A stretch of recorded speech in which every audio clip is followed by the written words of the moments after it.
And here it is, Boomer. The thumbnail that I wanted to show everybody for chapters 16 to 18. I love it, Al! It's scary! And I love how Stonehenge has demon horns now! Oh yeah. I also love all of the other details that It's Game Tech put into the thumbnail. The skull, the skeleton hand, the glowing eyes in the corner, the house, the ghosts. Even the spider coming down out of the tree. We've seen the spider before in past thumbnails. But I will say, this thumbnail is appropriate for these next 3 chapters that we're about to do.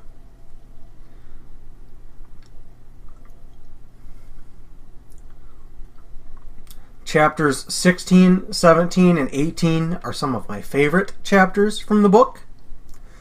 I wouldn't say that they are my ultimate favorite chapters, but they would be in the list of favorites. Ooh, can't wait to get started, Al! Oh yeah, I can't wait to get started either. I am just excited about this. We're almost to the end of the book. After we get through chapter 18, there will be one more video after this for chapter 19. And that will be the actual end of the story right there. So we're gonna wrap this up very soon. So with that out of the way, I'm gonna have a chip. And then I'm gonna start on chapter 16. I think I'm ready. I'm ready too, Al! Okay. Here is chapter 16. A cloud of dust and stones flew everywhere as Albert's red car flew up the driveway at his house. Slamming on the brakes and leaving tire tracks where he skidded to a stop, he flung open the door and ran for the pond, leaving it wide open.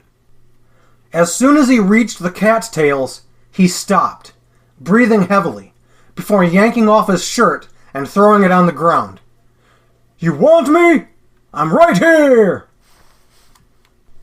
Hesitating for a moment, he stared out at the algae-covered water, wondering if he should get the gold medallion and chuck it in.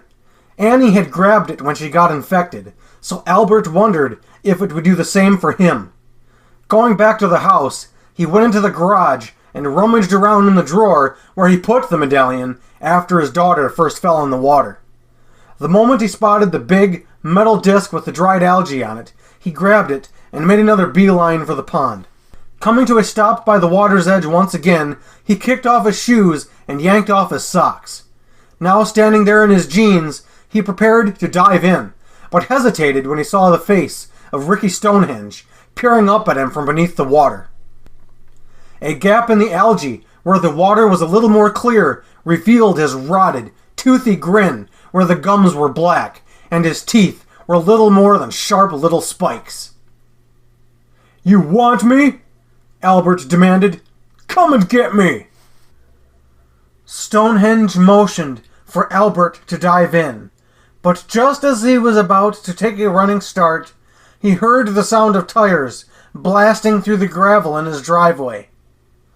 Glancing back, he saw the van the paranormal investigators used, and then he dove straight into the water. Letting go of the medallion, he watched as it sank straight down to the bottom. But then the hand of the dead serial killer shot out of the darkness and wrapped its fingers around his throat. Gasping for air, Albert inhaled the water into his nose and mouth, just like his daughter had done. But now the demon wasn't going to let go. He was going to drown in the water. "No!" Steve cried as he sprinted towards the pond with Tyler and Evie at his heels. Diving into the water with all his clothes still on, Steve glanced around in the muddy water until he found Albert. Sure enough, the young father was struggling against the literal demonic spirit of Ricky Stonehenge. The serial killer had one hand wrapped around Albert's throat, and he was now using his other hand to claw at Albert's torso, leaving scratch marks across his stomach. Swimming over to him with a small iron chain and crucifix wrapped around his fist, Steve punched the serial killer's arm, briefly severing it at the elbow and causing the arm to vanish. Then he put his own arm around Albert before dragging him up to the surface. Albert spat and sputtered as he coughed up the water, but when Steve threw him onto the ground, he tried to get up and return to the water's edge, so Steve put a soggy, tennis shoe-clad foot on the guy's chest. "Stop it, Al!" Still choking on the water, Albert gasped, "He has my daughter!" Okay, I had to check something on my phone really quick, but I think I'm ready to continue this now. And it's your turn, Boomer.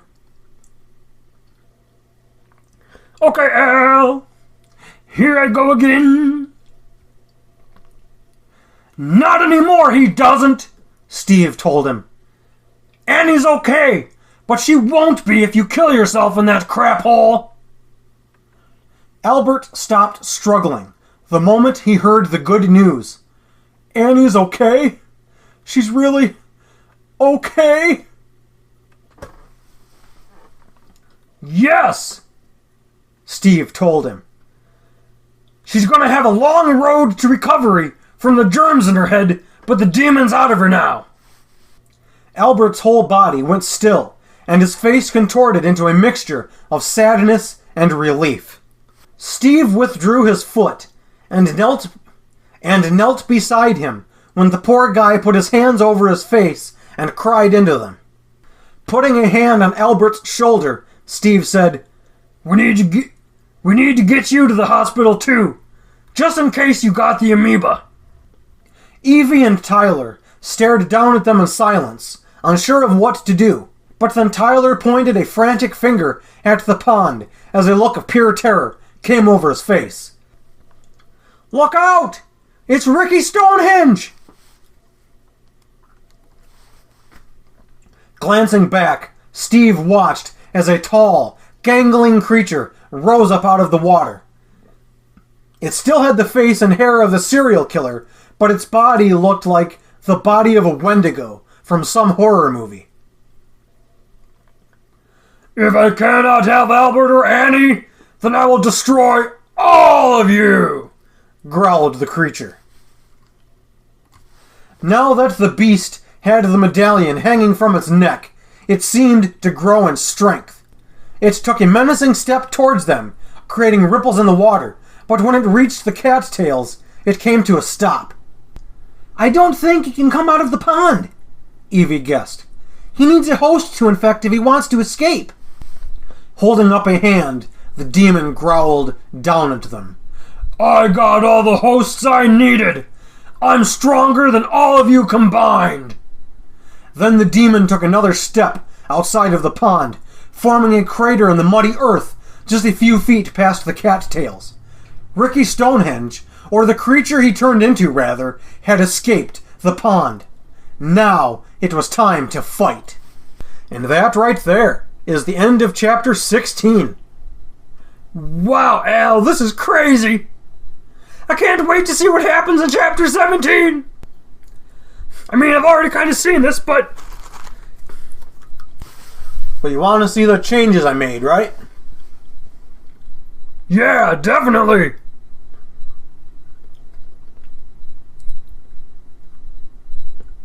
Now, let's not get ahead of ourselves here. This is still just the end of chapter 16. We're going to do a separate recording for chapter 17. And then, after that, chapter 17 will be done. But I'm going to end the recording here, I think.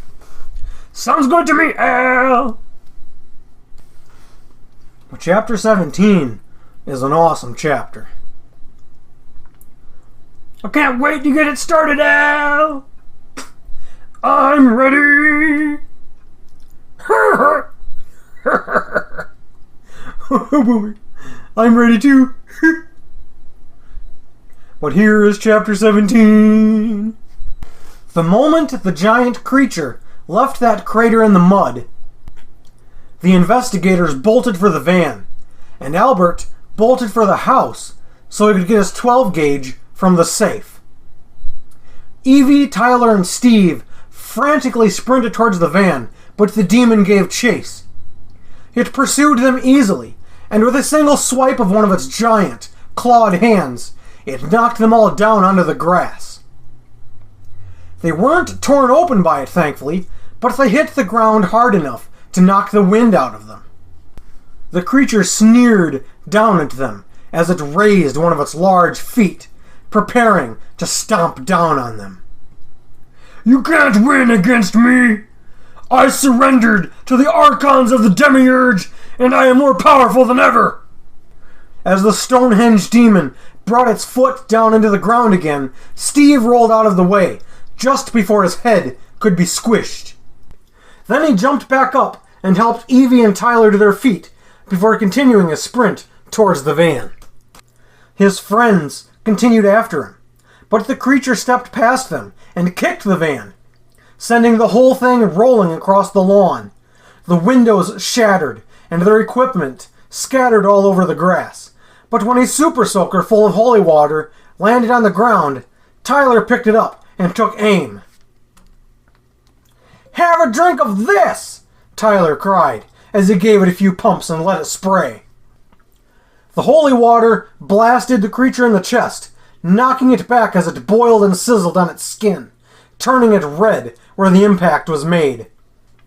Stumbling backwards towards the row of trees by the ditch, where the front and back yards merged together, Stonehenge nearly fell over, but he maintained his balance.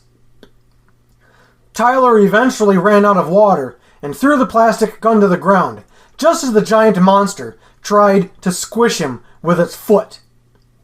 Jumping and rolling out of the way at the last second, Tyler narrowly avoided disaster.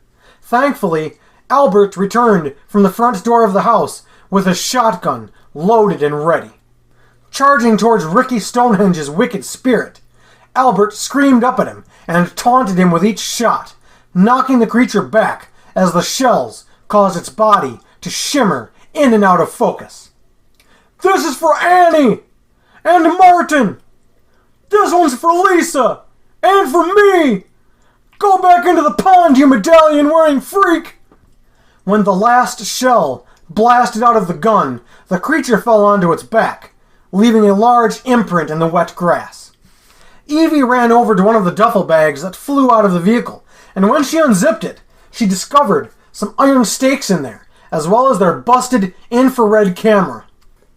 Evie cussed loudly when she saw the camera, before taking out the iron stakes. "Okay, let's stab it with these!" Steve, Tyler, and Albert all took one from her, and then they charged at the creature, just as it was struggling to get back on its feet. Pouncing on the beast, all four of them tried to stab their iron stakes into it, but using the large claws on its hands, the demon easily tossed them away, causing them to drop their weapons before hitting the ground and rolling across the wet lawn. Getting back up, the demon laughed at them. "Get ready to die! You can't win, and you know it! Just give up!" Walking over to Albert, the demon grabbed him with one hand and picked him up off the ground. Squeezing his ribs with its large fingers, the monster forced him to gasp for air and scream silently. Evie, Tyler, and Steve all picked up their stakes and got ready to charge again, but that was when they heard the sound of dozens of motorcycles approaching. This caused the Stonehenge demon to stop squeezing his prey and glance over at the road. Just as the evil spirit looked over, it saw a massive biker gang come flying down the pavement before turning suddenly and coming to a stop in the driveway. Every single biker threw gravel and dust everywhere as they stopped, and their leaders were April and Larry, from Nate's bar. Getting off their bikes, the gang approached with their guns and Bibles in hands, and taking aim with their weapons, they stopped the creature in its tracks. "Put him down!" Larry screamed as he took aim with his own shotgun. "Do it now!" Doing as it was told, the creature set Albert down and started running for the pond again. The bikers gave chase and shot at the serial killer's spirit with everything they had. Since the man had already been dead for a long time, his spirit couldn't bleed. But the image of his body shimmered in and out of focus with every shot, while Albert and the investigators got out of their way. As soon as Ricky disappeared into the pond, the gold medallion came flying out and landed on the grass, still covered in algae. Stepping over to it, Larry aimed a sawn-off down at it and took a shot. The golden coin shattered when the buckshot hit it, and the chain snapped off before it went flying. Then the spirit of Ricky Stonehenge appeared by the cattails one last time, before clutching at his chest and crying out in pain. As the demon roared in agony, its face turned into the face of an inhuman monster with goat horns on its head. The demon flickered in and out of focus before everyone's eyes, but then it gasped one final message before going back to where it came from. "You can send me away, but you can't kill me." Vanishing into thin air, the demon went away, and then Larry went over to Albert and offered him a hand. "You okay?" Taking his hand, Albert groaned as the large, bearded biker pulled him to his feet. "Yeah, thanks. It hurts to breathe, though." Putting two of his fingers in his mouth, Larry whistled. "Somebody give this guy a ride back to the ER. He might have some cracked ribs." April went over to him and held out her hand. "Give me your keys. I'll drive you." Albert nodded and glanced at his new friends before taking off.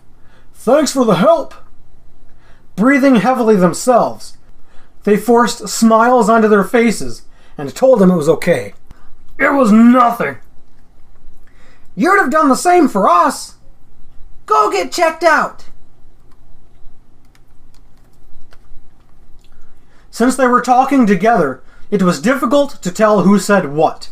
Besides, Albert was injured, and he needed to know that his little girl was safe.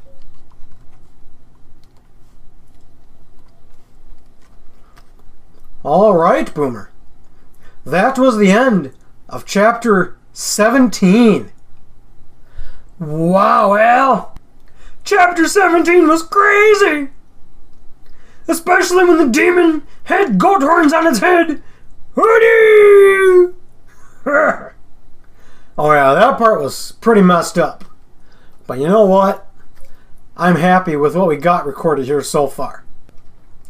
But I think now that we're done with Chapter 17, I think I might be ready to record Chapter 18 very soon. I'm ready for it too, Al. I can't wait to get started on the next chapter. Alright then. So with all that being said, I'm going to end the recording for Chapter 17 right here.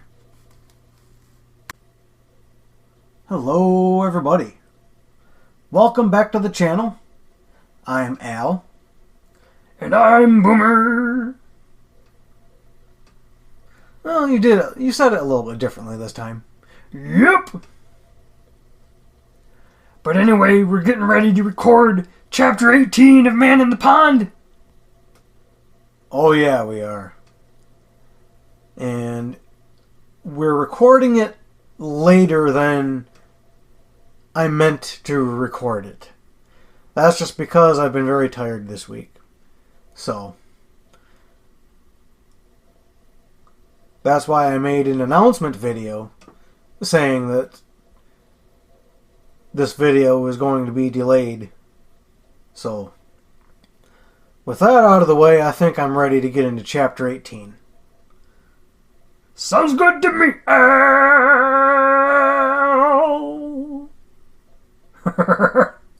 Boomer.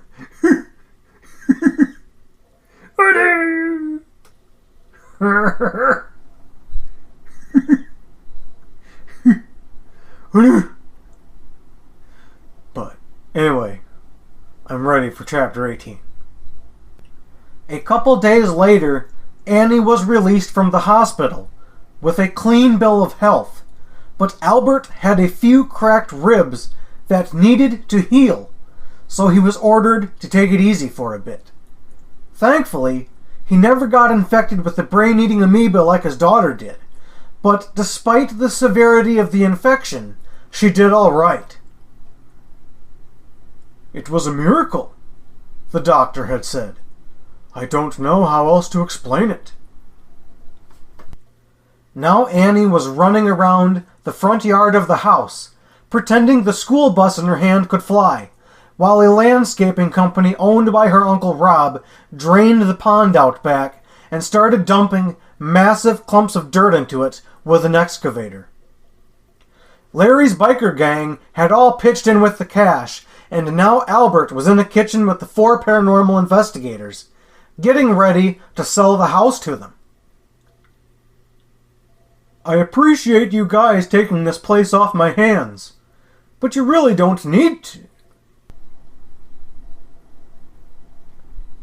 Oh no, Al, the furnace. We figured out why when you were recording chapter 16 and you had that squeal on the microphone. It was because of the furnace running. The vent is under the table that the microphone is sitting on. Yep.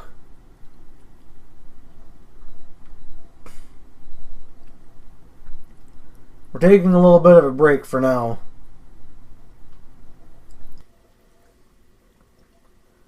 I appreciate you guys taking this place off my hands, but you really don't need to, Albert told them. Steve laughed. Well, the donations from the biker gang helped. We're hoping to build up our savings so we can buy dumps like this from the people unfortunate enough to live there. If they get foreclosed, or if we need to sell, we can check for evil spirits one last time and let them go. Albert chuckled. You sure you won't just use it for your new headquarters or something? I mean, you can make all the payments to me if you like, while I pay off the mortgage on it. However you want to do it, Evie said as she gripped her checkbook in her hands. I'm the financial manager of our group, so this is kind of my thing. How's Annie? Keisha asked. I've been praying for her even after she got released. I've been worried about the amoeba causing damage. Albert shrugged. I'm not sure how to explain it. The doctor thinks it might be a miracle, but it isn't very scientific. Maybe not, Tyler agreed. But maybe believing in miracles isn't such a bad thing. Albert smiled at Tyler and shook his head. I appreciate you guys helping my family, but I'm not the praying type. I never have been. This could be a good time to change that, though, Keisha told him. I know we did most of the work, but God was with us. Looking skeptical again, Albert shook his head. No, we did all of the work. Assuming your God is real, all he did was leave us the tools to do what we needed to, but then left us to our own devices. That's how free will works, right? Tyler asked. Leaving people to make their own decisions? Albert laughed. The truth is, I'm not prepared to bow the knee to the God that allowed demons or evil spirits to even exist. What happened here at the pond never should have even been possible. Ah, the old question of, why does God let bad things happen? Steve guessed.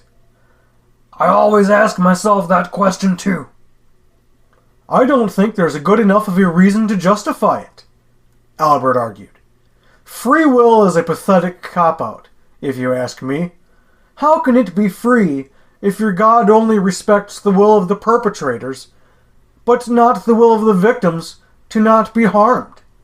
Seems like every victim of Ricky Stonehenge should have had the ability to pray him away, like the brain-eating amoeba. Or better yet, not let him exist at all, Steve said, guessing what he was about to say. Or not letting evil and suffering exist at all, Albert told them. Look, I'm glad you guys found something to believe in that helps you. I truly am, but it won't work for me. Using Adam and Eve as a scapegoat is kinda sick when you realize that in the story, they had no way of knowing that their actions would affect all other life outside of themselves. Besides, I doubt the world was ever perfect. I don't think it ever fell from grace. It's always been like this. What do you believe then? Evie asked curiously. Albert shrugged again and pursed his lips as he thought to himself for a moment. I'm not sure, but I know my brother Rob is curious about Gnosticism. It's the belief that a cruel demiurge created our world like this on purpose, while also being a created being themselves. Sensing an argument coming on, Tyler withdrew into himself, but allowed Keisha and Evie to carry on with Albert. Keisha went first. How can that be true when there are good things in life? I know there's a lot of bad, but it isn't all bad. Sounding a little irritated, Albert said, I know that. My problem is, the bad always ruins every good thing, and the amount of suffering in nature alone is unjustifiable. There's a reason why bad people always ruin good things for everyone else. Everyone else gets punished for the bad behaviors of the few. That's not right. Evie smiled and tried to remain positive. Nothing about this world is right, I agree, but I have to believe it's for a good reason. Otherwise, there would be nothing good in life at all. It would only be suffering. Albert smirked at her. Unless the good was deliberately included to make us delusional. You know how they say not to judge a book by its cover? Well, that includes nature and people. Good food and flowers are just the pretty cover on the paperback, but the pages inside are absolute nightmare fuel. Everyone became silent for a moment, so Steve changed the subject. I'm not always the biggest fan of God either, but I say we should give him a chance to explain himself when we're dead. Anyway, I'm just glad you and your family are okay. Albert smiled at him. I completely agree. I just don't think he can give an explanation that's worth accepting.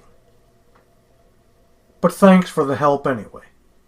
Even though the conversation turned a little heated, it still ended on a fairly civil note. Eventually they ordered food so Albert's wife and kids could eat their meals together and talk about more lighthearted stuff. Besides, they even invited a special guest over to brighten Annie's mood even more. And that is the end of Chapter 18. That was quite an argument, Al. Oh yeah, it was. I recorded Chapter 18 in parts, so there's going to be a lot of editing to do. You'll get through it, Al. I believe in you. And that was me slapping his shoulder. Yep. Boomer believes in me, so.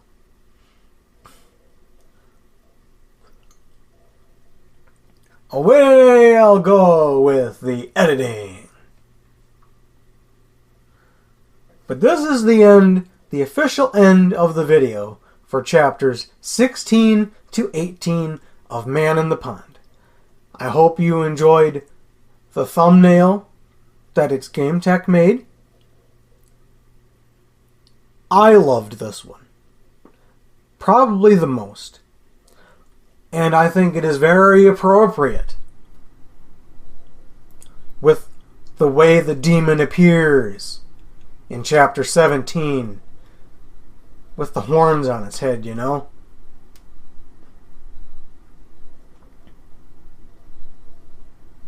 Anyway, I'm going to end the recording here.